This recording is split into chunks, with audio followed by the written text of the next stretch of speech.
Telugu Desam party తన కార్యకర్తలకి కాకుండా తన నాయకులందరికీ ఒక కీలకమైనటువంటి ఆదేశం ఇచ్చింది.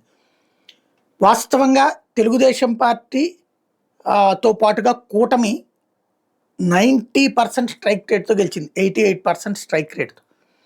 అంత విజయం సాధించిన తర్వాత కూడా లేదా 92 అనుకోవచ్చును. ఇలా లెక్క కడితే అట్లాగా. ఓవరాల్‌గా 11 సీట్లు మాత్రమే వైసీపీకి వచ్చినాయి. సీట్ల పరంగా చూస్తే. పర్సెంటేజ్ ఆఫ్ ఓటింగ్ పరంగా చూస్తే 40, 60 వీళ్ళ ముగ్గురికి కలిపి అటు 40 వాళ్ళకి వచ్చినటువంటి సందర్భం. అయితే ఇక్కడే అసలు లాజికల్ పాయింట్ అల్లా ఏంటంటే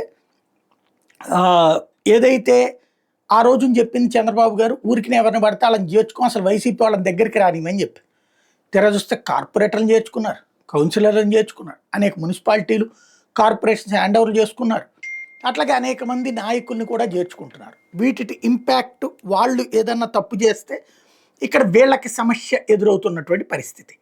దాన్ని దృష్టిలో పెట్టుకుని ఇప్పుడు కీలకమైనటువంటి అడుగు వేసింది. అంటే ఈ మధ్యన పల్నాడులో జరిగిన హత్యలు కావచ్చును, తర్వాత ఇంకో చోట జరిగినటువంటి హత్యలు ఏది వీరయ్య చౌదరి హత్య ఇవన్నీ తెలుగుదేశం పార్టీ వాళ్ళే హత్యకు గురయ్యారు.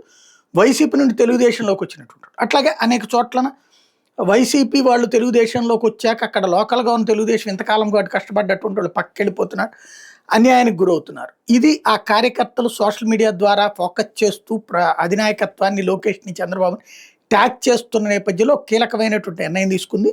పార్టీ అధినాయకత్వంతో సంబంధం లేకుండా వైసీపీ వాళ్ళని ఎవరిని చేర్చుకోవద్దు. ఎవరైనా వైసీపీ వాళ్ళు తెలుగుదేశంలో చేరేటట్టుంటే ఆ ఇన్ఫర్మేషన్ని పార్టీ అధినాయకత్వానికి ఇచ్చి అనుమతి తీసుకున్న తర్వాత మాత్రమే జాయిన్ చేసుకోండి, లేదంటే జాయిన్ చేసుకోవడానికి వీలు లేదు అని తేల్చి చెప్తా ఒక సరికొత్త నిర్ణయాన్ని తీసుకుంది.